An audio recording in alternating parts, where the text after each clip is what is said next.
Oke, monggo nyari tempat. Yang belum ngambil minum silahkan ngambil minum. Ya, nanti kalau ketelatan ndak kebagian. Ya, diambil aja sendiri-sendiri ya. Oke. Rumusnya tetap sama untuk ngaji kita. Fokusnya tetap pada pengayaan ilmu. Diharapkan rumusnya kayak Sokrates. Katanya Sokrates, semakin banyak ilmunya, harusnya orang itu semakin baik perilakunya. Tambahnya ilmu harus korelatif dengan semakin baiknya amal. Kenapa begitu? Mungkin teman-teman komplain, kan banyak orang ilmunya banyak tapi juga kurang ajar. Nggak, orang yang ilmunya banyak kok tetap kurang ajar, itu kalau menurut Sokrates dia bukan orang pinter. Karena kalau orang ilmunya banyak tetap perilakunya tidak bagus, dia sedang melakukan sesuatu yang bertentangan dengan ilmunya, dan itu akan menghasilkan hidup yang gelisah, hidup yang galau. Dan hanya orang bodoh yang milih hidup sumpek. Orang yang sudah tahu kalau korupsi itu jahat, merusak, kok tetap korupsi, itu katanya Sokrates orangnya bodoh. Maka visi kita di ngaji ini yang bolak-balik saya sampaikan, semakin nambah ilmunya harusnya semakin baik kelakuannya. Rumusnya itu. Kalau belum, ya diusahakan. Kan cuma itu. Bismillah, kita sekarang masuk ke seorang sufi besar. Asalnya dari Balkh. Kalau tulisannya Balkhi. Daerah Afghanistan. Dari sekitar awal abad 13. Jalaluddin Rumi ini lahirnya 1207 dan nanti meninggalnya tahun 1273. Sufi Jalaluddin Rumi ini terkenal tidak hanya di dunia Islam. Orang Barat juga banyak yang jatuh cinta sama Jalaluddin Rumi. Dulu tahun 2007 waktu PBB 2007 800 tahun peringatannya Rumi, itu UNESCO PBB mencanangkan tahun 2007 adalah tahun Jalaluddin Rumi. Jadi orang Barat aja banyak yang jatuh cinta, padahal kita banyak yang tidak kenal sama Jalaluddin Rumi. Jangan-jangan orang luar lebih mengapresiasi. Dan sejauh yang saya tahu, muka kita umat Islam itu banyak diselamatkan oleh beliau-beliau ini.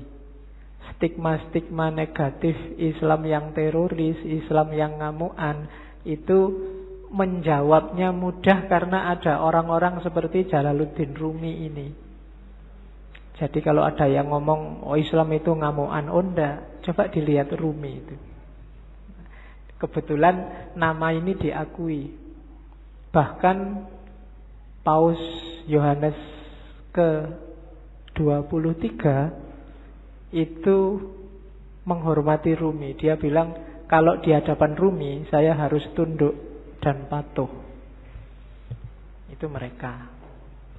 Dan ya jangan lagi tokoh-tokoh Muslim seperti Iqbal, termasuk juga tokoh Hindu seperti Gandhi, itu idolanya juga Rumi.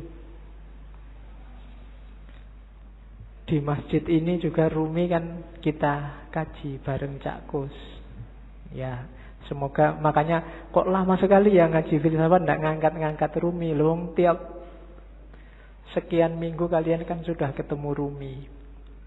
Cuma karena banyak yang minta, ya sudahlah saya angkat di filsafat cintanya. Sebenarnya banyak gagasan-gagasan original dari Rumi, cuma malam ini kita ngomong cintanya saja. Rumi ini ayahnya sendiri itu seorang wali, seorang ulama. Gelarnya Sultanul Ulama. Namanya Syekh Bahauddin Walad. Aslinya dari Balkh, Afghanistan. Afghanistan zaman dulu itu kan masuk wilayahnya Persia. Cuma waktu Rumi umur 3 tahun, Syekh Bahauddin Walad dan keluarga ini pindah ke Konya. Konya itu di satu daerah namanya Rum. Konya ini masih, kalau hari ini wilayah Turki. Makanya karena tinggalnya di daerah Rum, gelarnya, panggilannya Rumi. Asalnya dari Rum. Nama aslinya Jalaluddin. Nanti Jalaluddin Rumi ini sejak kecil sudah pintar. Bahkan begitu masuk ke Konya, beberapa tahun saat dia umur 7-8 tahun, sama ayahnya diajak sowan ke wali besar saat itu, Fariduddin Attor. Begitu Fariduddin Attor sama Rumi melihat Rumi ini saat itu berdiri di belakang ayahnya. Katanya Attor, lihatlah, lautan sedang datang. Dan di belakang lautan itu ada samudra. Jadi sufi dan wali itu biasanya lebih ngerti siapa ya jadi siapa. Dan ramalannya Fariduddin Attor benar bahwa Rumi ini nanti melebihi ayahnya jauh. Setelah ayahnya meninggal, nanti Rumilah yang menggantikan ayahnya. Kalau zaman sekarang mungkin di pondoknya, santrinya banyak, 4.000-an lebih. Sehingga dikenallah nanti Rumi dengan gelar Maulana. Maulana Rumi, tuan kami, tuannya orang Rum. Itu karena kepinterannya seorang Rumi. Jadi dia profesor pinter zaman itu.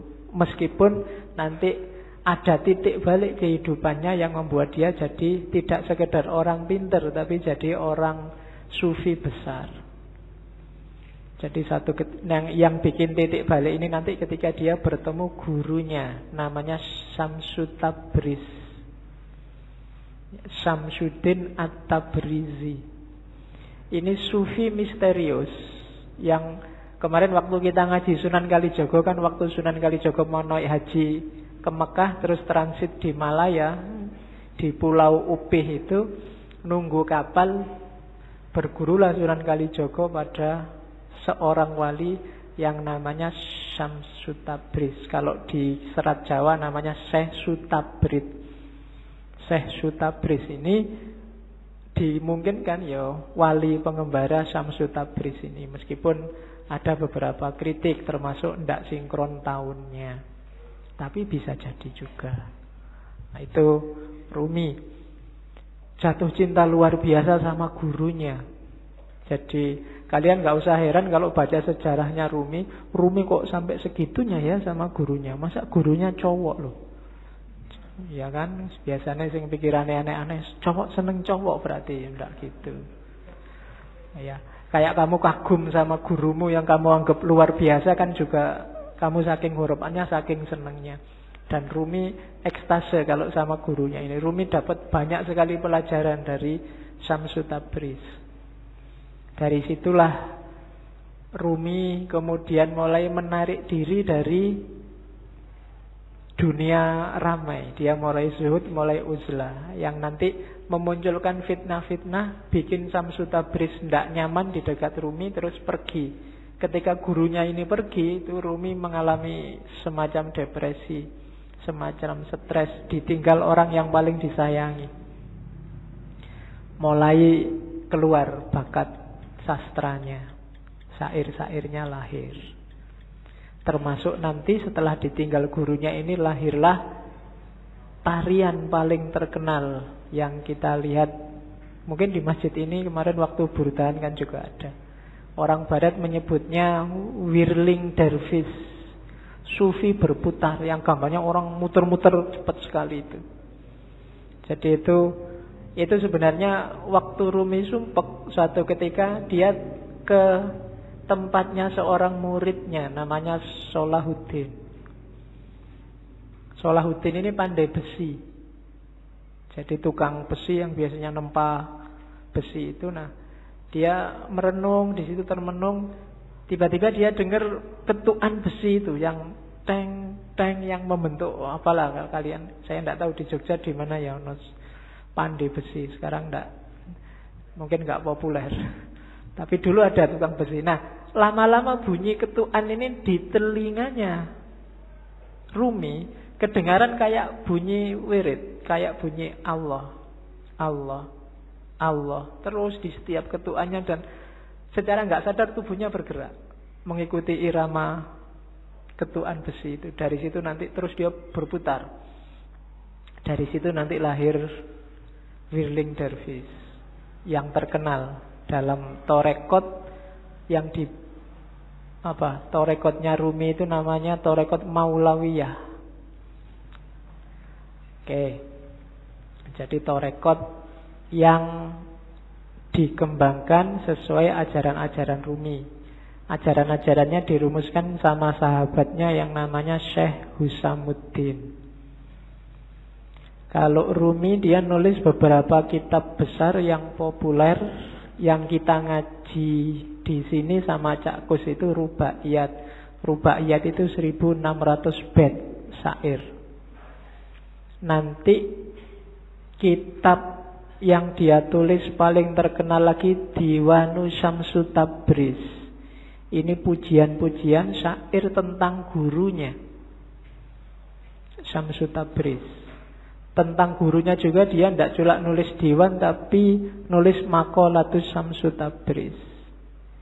Dia juga nulis maktubat. Yang paling terkenal dari Rumi secara internasional juga adalah Masnawi.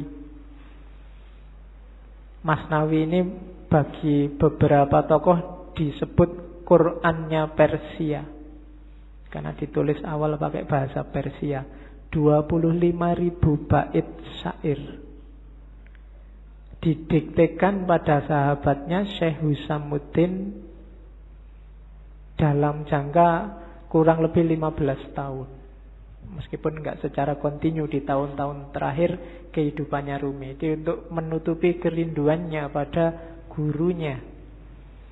Syekh Husamuddin ini sahabatnya yang bertugas mencatat syair-syairnya Rumi. Jangan salah, Rumi itu kalau bersyair enggak pakai mikir, enggak pakai nulis.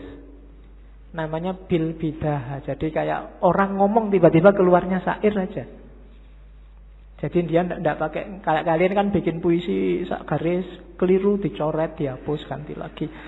Kurang indah dihapus. Enggak, kalau Rumi namanya bil bidah, secara langsung. Badihi itu kan langsung. Jadi begitu dia ekstase dia ngomong dan muridnya mencatat. Dari situ lahirlah Masnawi yang 25.000 bait syair. Dan syairnya itu kalau Masnawi coba sekali-sekali dibaca. Saya tahu teman-teman akrab enggak ya dengan warisan-warisan semacam ini. Saya dulu zaman mahasiswa sukanya yang terjemahannya Nicholson itu. Nicholson aja menerjemahnya panjang, hampir 25 tahun. Menerjemah karyanya Rumi mulai 1925 sampai 1950. Orientalis itu mau sekian puluh tahun menggeluti karya umat Islam. Jangan dibandingkan sama kita. Ya, nanti kita malu. Kita kan bisanya cuma marah-marahin orientalis. Padahal kita tidak mau setekun orientalis untuk belajar Islam. Itu kelebihan kita hari ini. Iya, kita kan senengannya nesu. Kalau ada yang nggak cocok dikit marah-marah. Kemarin saya waktu di Jakarta ada wartawan yang tanya, Pak Faiz, ngaji filsafat itu kitabnya apa? Tidak ada kitabnya. Lah kok tidak ada kitabnya? Ya memang tidak ada. Lah terus pakai apa? Tak bilangin kitabnya itu kitab cahaya. Ya kan kitabnya cahaya atau kita. Ya. Jadi terus yang datang itu siapa aja kan? Biasa tak pakai guyon itu kan. Yang datang ke sini itu semuanya bercahaya. Karena senengannya pegang HP, dipegang wajahnya bercahaya semua. Ada yang tanya gitu. Ya kemarin saya waktu sama Pak Said Akil itu kan terus gimana ya Pak solusinya, ada hoak, ada berita palsu itu kan di panel sama banyak tokoh yang lain. Solusinya banyak tapi ya masih sumpek aja. Akhirnya terakhir, kata-kata terakhir Pak Faiz gimana? Gimana kalau kita berdoa saja? Doa kita itu selama ini kurang. Kita kan biasanya doanya Rabbana atina fid dunya hasanah wa fil akhirati hasanah. Sekarang dunianya tambah satu lagi, dunia maya. Itu kan kita kan bingung hari ini gara-gara dunia maya. Jadi gimana Pak Yai Said kalau doanya sekarang kita tambah ya Rabbana atina fid dunya hasanah wa fid dunya maya hasanah wa fil akhirati hasanah. Ya, wong Jakarta bingung iki ayo opo. Oke, terus. Jadi Rumi seperti itulah sosoknya. Kalau dari sisi fikih Rumi ini Hanafiyah, bukan Syafi'iyah. Kalau dari sisi kalam Rumi ini Maturidi, Sunni jelas. Jadi di antara sufi besar, kebanggaannya orang Sunni itu Jalaluddin Rumi. Ada satu kisah yang saya suka waktu Rumi berguru sama Syamsul Tabriz. Satu ketika gurunya ini kan wali itu kan so aneh-aneh. Satu ketika Rumi, kita malam-malam ngobrol gini kan enaknya sambil minum ya. Mbok tolong kamu beliin arak, nanti kita minum bareng-bareng. Rumi heran. Sampean ini sehat Pak Guru? Kan kamu sering gitu hari ini kan, Anda sehat? Mesti gitu. Ya. Sekarang kan sering kamu disindir gitu kan di WA di Facebook kan mesti gitu. Anda sehat? Yang paling banyak sekarang Anda Muslim mesti gitu. Ya. Kalau yang perempuan gampang jawabnya bukan, saya Muslimah. Sama gurunya disuruh beri arak, disuruh beri minum-minuman keras. Kan Rumi, lah gimana guru saya malu nanti kalau ketahuan murid-murid saya, ketahuan orang-orang, wong wali kok malah minum-minum. Loh kamu mau apa enggak? Kalau enggak mau ya enggak usah jadi muridku. Yalah terpaksa berangkat. Padahal kedai arak itu ada di perkampungan orang Nasrani. Akhirnya Rumi ya wis gampang lah diatur. Terus dia pakai jubah besar. Habis beli terus dimasukin jubahnya biar enggak ketahuan. Ya kok dilalah orang-orang Nasrani yang ada di situ ngincer, ini ngapain Rumi di sini? Malah beli minuman keras, diikuti dari belakang. Begitu nyampe depan masjid, teriak ini orang Nasrani, lihat wali kalian, sufi kalian beli minuman keras. Itu orang masjid, masa tau nggak percaya awalnya. Begitu dibuka, coba lihat di jubahnya, bener ada minuman keras di situ. Wah, wali palsu berarti dipukuli banyak orang Rumi di situ. Saat Rumi dipukuli terus gurunya datang, Syamsul Tabriz. Gurunya bilang, kalian salah paham, itu bukan minuman keras, itu cuma air putih biasa. Waktu coba lihat, ternyata benar air putih biasa. Itu sebenarnya pelajaran buat Rumi. Rumi, kamu membanggakan apa? Status, nama besar, kewalian, penghormatan orang lain. Apa benar mereka menghargaimu, menganggapmu penting, menganggapmu besar? Wong cuma gara-gara botol kecil ini aja kamu sudah dipukuli. Jadi tidak ada atribut, tidak ada nama, tidak ada kebesaran, tidak ada kebanggaan. Kalau sama orang lain ya manusia itu begitu. Maka jangan menyombongkan nama besar, jangan menyombongkan nama baik. Mungkin di Indonesia dulu ada ulama yang gara-gara nikah lagi, terus orang se-Indonesia marahin dia. Ada kan begitu? Nama besarnya langsung jatuh. Loh, itulah rakyat, itulah masyarakat. Kalau kita mengandalkan pendapat masyarakat, kita menjaga nama baik di tengah masyarakat, apa nama itu? Apalagi di era Hari ini kan fitnah, berita bohong berseliweran. Kalau kita andalannya nama baik, besok kamu tak bikinin hoak, namamu langsung jatuh. Maka jangan mikir itu. Tidak usah sibuk dengan orang menganggap aku baik apa enggak. Yang penting lakukanlah, jadilah orang baik. Nggak usah mikir, benar nggak aku baik, orang melihatku baik. Ada kebalikannya, aslinya kamu jelek, tapi kamu pingin dianggap baik. Itu nanti yang disebut pencitraan. Nah, oke. Wong kamu foto aja kan, foto itu kan harusnya nggak menipu. Tapi kan kamu cari aplikasi sekiranya wajahmu bisa kelihatan cakep kan gitu. Foto dari depan jelek, dari samping dari samping, kan sering-sering begitu. Oke, bismillah, sekarang kita lihat ya. Punya apa Rumi? Sebentar kita lihat garis besar pikirannya sebelum masuk ke cinta. Gagasan dasarnya hampir semua sufi adalah melampaui yang lahiriah. Itu kalimat-kalimatnya Rumi. Dari fihi mafihi itu salah satu karya Rumi yang tidak puisi, tapi bukunya agak tipis, yang ngomong tentang metafisika. Jadi katanya Rumi, segala sesuatu yang tampak di depan kita bukanlah hakikat yang sesungguhnya. Ini hampir semua sufi bilang begini. Yang lahir itu tidak sejati. Yang kelihatan itu tidak asasi. Rumi ngasih contoh. Yang tampak dari bumi adalah debunya. Namun di balik debu itu adalah sifat-sifat Tuhan yang mengejawantah. Dimensi dalamnya adalah emas permata, sementara dimensi luarnya adalah sebongkah batu. Jadi ini penekanan sangat serius dari para sufi. Kita jangan ketipu oleh lahiriah.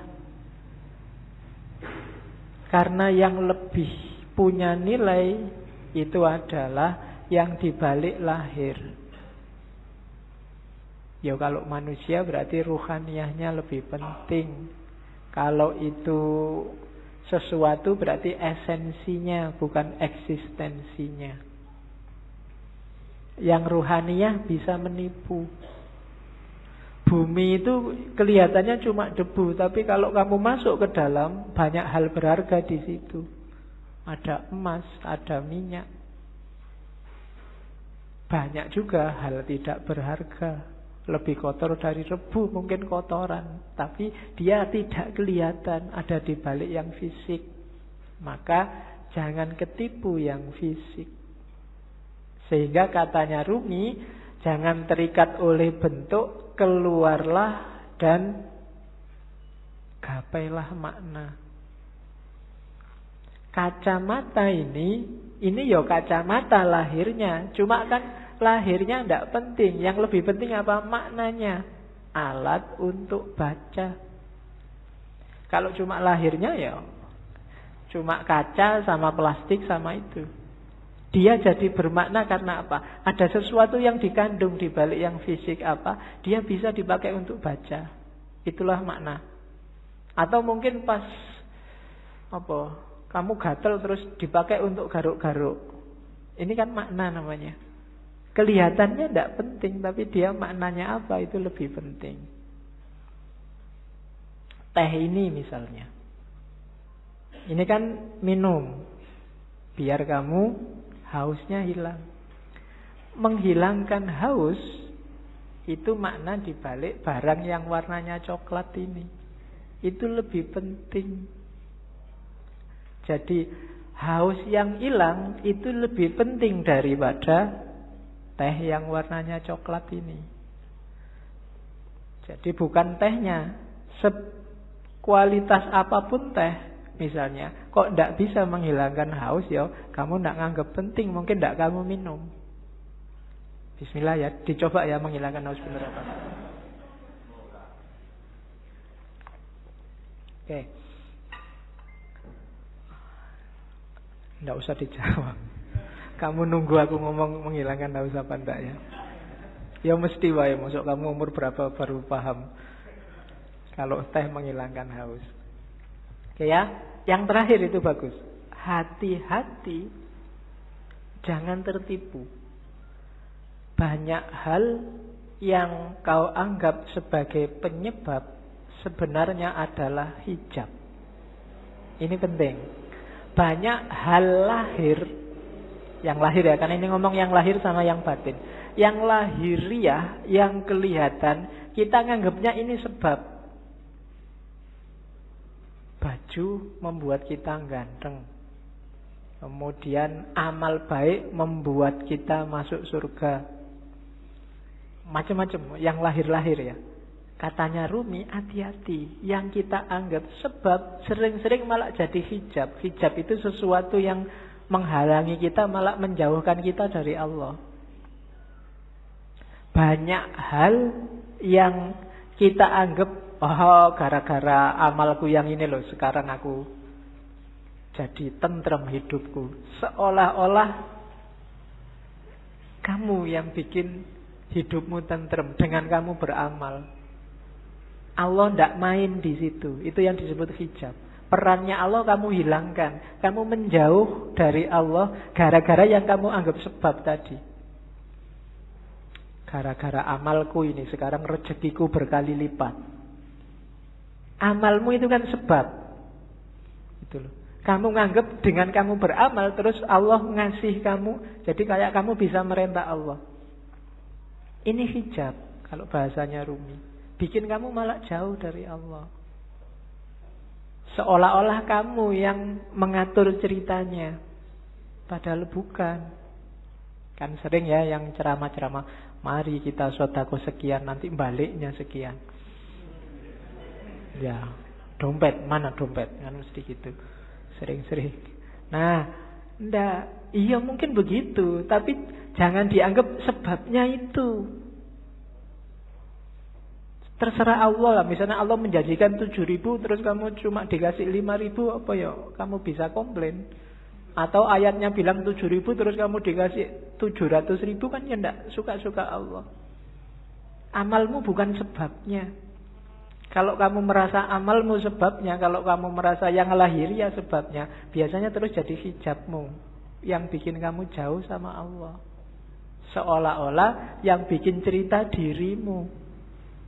Sodakoah biar enggak ketemu bencana. Seolah-olah kamu yang ngatur ceritanya. Itu yang oleh Rumi disebut hijab. Jangan salah, yang lahir-lahir, yang sering kita anggap sebab, itu ternyata nantinya berubah jadi hijab. Jadi lampauilah yang lahiriah itu. Terus, nah, kata-kata Rumi lagi.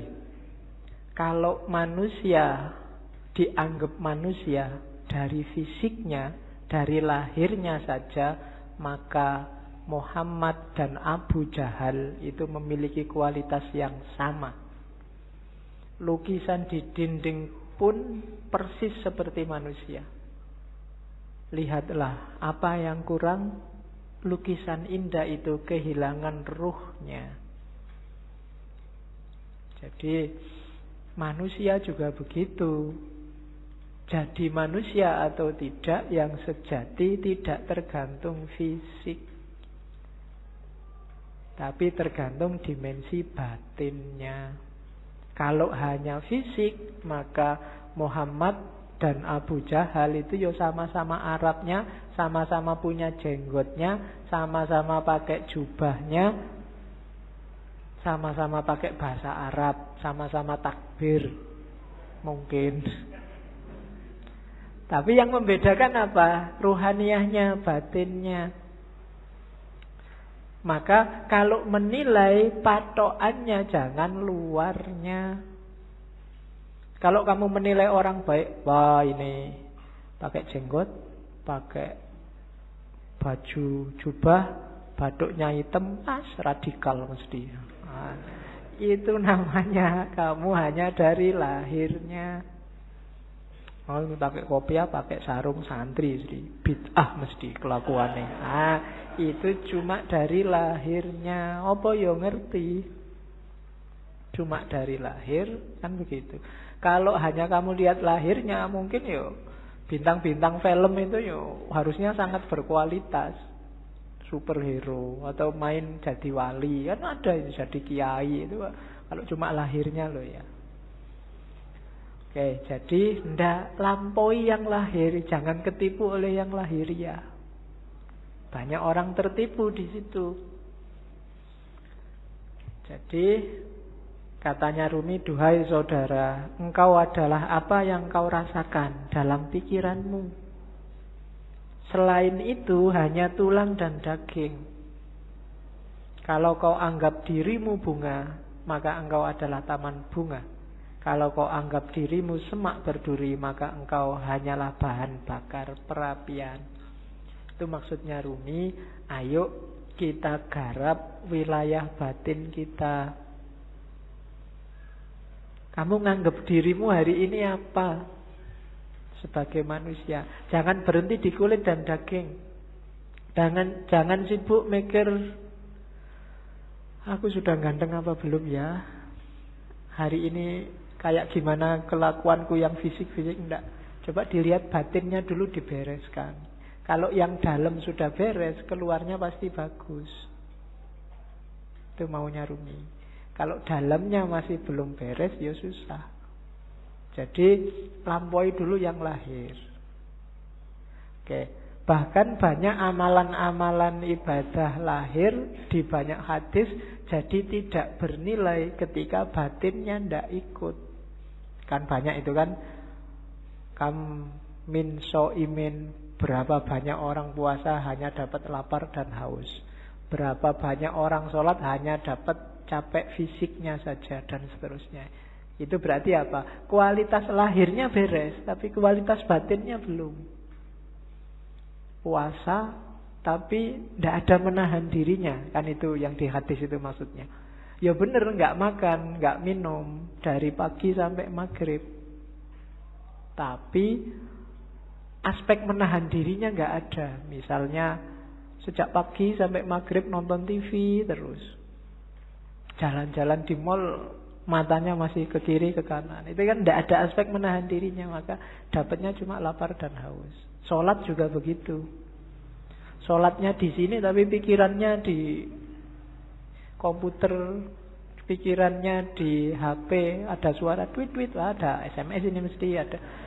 Jadi fisikmu ada di sini tapi pikiranmu di sana. Sholatmu tidak ada ruhnya. Bilang Allahu Akbar tapi otomatis kayak robot. Baca Fatihah tapi Fatihahnya tidak hadir dalam dirimu. Itu persis kayak HP-mu yang bisa ngaji, tidak ada ruhnya. Ya, mungkin dulu pernah tak ceritainnya, ada yang tanya pada saya, Pak, HP yang bisa ngaji itu kalau dibawa ke WC kira-kira boleh enggak, Pak? Kan itu Quran. Jawabannya susah. Ada kiai ulama Arab yang jawab boleh. Kenapa? Asal di WC enggak disetel ngajinya. Enggak kamu sambil di WC terus ngaji bismillah, enggak boleh. Tapi kalau ada aja dalam HP enggak apa-apa. Analoginya apa? Pikiranmu.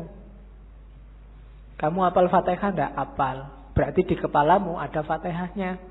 Wong hafal. Kalau kamu masuk WC, masuk hafalannya mau dibuang kan enggak? Berarti tulisannya ada, hafalannya ada, masuk WC, asal enggak kamu bunyikan waktu di dalam WC. Nah, itu HP-nya saja itu kan enggak ada ruhnya. Jadi kalau kamu ngaji, kalau kamu sholat, ketika jiwamu enggak hadir, batinmu enggak hadir, ya cuma dapat wadahnya saja, enggak ada isinya. Bahkan mungkin lebih bagus HP-mu, tartilnya jelas. Iya, kalau kamu ngaji dewe kan masih pelekak-pelekuk. Nah, jadi rumus pertama katanya Rumi, yuk dilampaui yang lahiriah. Jangan berhenti hanya sudah bisa melakukan amal-amal lahir. Dibereskan dulu yang batin. Oke, rumus selanjutnya. Ini sebelum cinta ya, belum, biar nanti paham apa maunya Rumi. Ini sama kayak banyak sufi yang lain. Katanya Rumi, manusia ini jagat kecil. Bahasa filsafatnya mikrokosmos, alam sohir.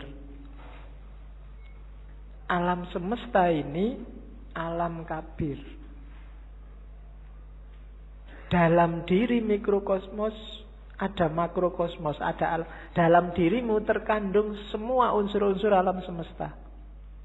Makanya Al-Quran menyuruh lihatlah sekelilingmu dan lihatlah dirimu sendiri. Karena dalam diri kita, apa yang ada di alam, dalam diri kita ada, dalam bentuk mini. Unsur-unsur alam apa saja itu sebenarnya ada. Mineral kah, air, api, udara, tanah, ada semua dalam diri kita. Jadi kita ini mikrokosmos. Maka pertama-tama pahamilah dirimu, kenali dirimu, lihatlah ke dalam.